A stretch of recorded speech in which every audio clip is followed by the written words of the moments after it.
We're about to learn about verbs. So we've already seen the two basic, very important rules about verbs. If it starts with a vav with patach, a va, that means it is a past tense word. It was. The verb was already happening. The in front makes a future. It's will. So now we're going to look at some more rules, just to review some new rules that we're going to see in the upcoming 11 Pesukim or so. Okay, so we have the shoresh hey lamed chaf. So if we add vav yud in front of it, both of these are third person.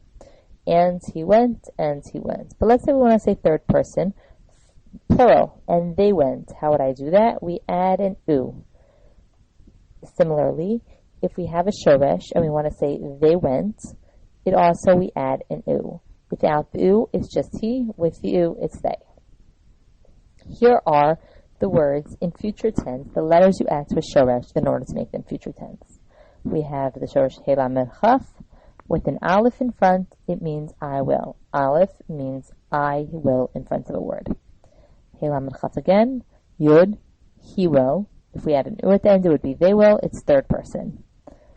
We have taf. Taf in front is either second person or third person feminine, she or you. And finally, we will is nun nelech. Here are the same letters, same words, and shoresh with the similar beginnings, except one change. Instead of just having the letters by themselves, we've now added the vav hipoch, the vav that changes the word from future to past, the va. So this becomes and he, and she, or and you, and we. Va, in contrast, the vav has to have a kamatz with an aleph to be and I in the past. If it has a patach, it's still and I in the future. Just something that a rule we need to remember. Here we go. Here are the past tense, the words. Now we have reviewed the pronouns. So ani, all the endings are going to rhyme and be one syllable more than the pronoun. So ani halachti, ata halachta. Who is halach? There's no adding, there's no addition. It's just the shoresh. He or she, hocha. We add a hey. The hey is a feminine letter. We add the hey onto the shoresh, and that makes it she, a feminine word in the third person. We said also that the u makes the word plural. So halach is third person for he. Hachu is third person for plural for feminine or masculine, which is they. How do we switch these conjugations from the past into the future? We have the vav, the vi. If we add the vi in front, it changes. Halachti would be past, and vi halachti becomes and I will go. The hocha is and she will go. The halach and he will go. The hochu and they will go. Okay, so here are some shorashim. Amar, we've had a few times. Amar means say.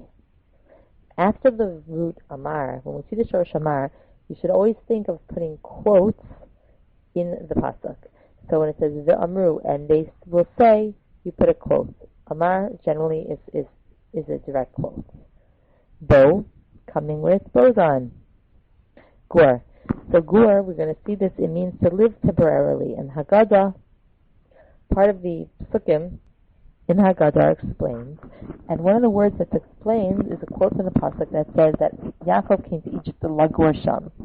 So, and that the Chazal explained that meant to live temporarily. That he didn't come with shkon, he didn't come for shin kaf nun like a shchona, a neighborhood. He came gimel vav reish lagur. Haya is will be. Harag, to kill. That's one. And chaya is to live. Ches yod hey, to live. Yada, a yedi'ah, it's knowledge. Yud dalad ayin is to know. Yarad, yud reish dalad, means to go down. Lakach means to take. Karav, kuf reish reis, is like a karov, is a relative. To come, karov also can mean close. Kuf reish reis is to become close. Reish ayin aleph hey is to see. For the last 4 Pesukim in this Perek, I chose to put the Shirashim on a different slide. So here we go.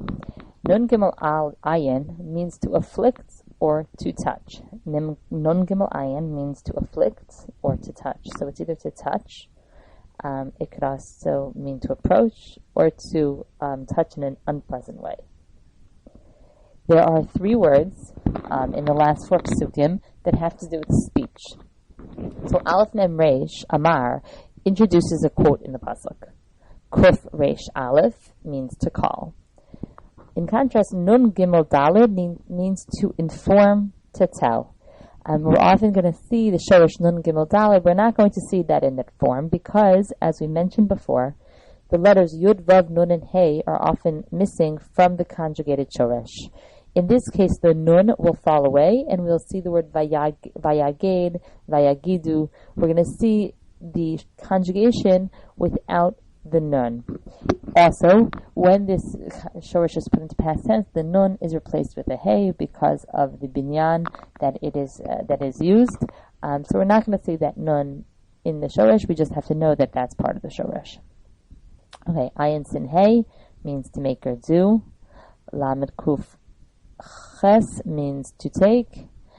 Tzadi vav hey, tziva, is to command. So tzadi vav hey, commands.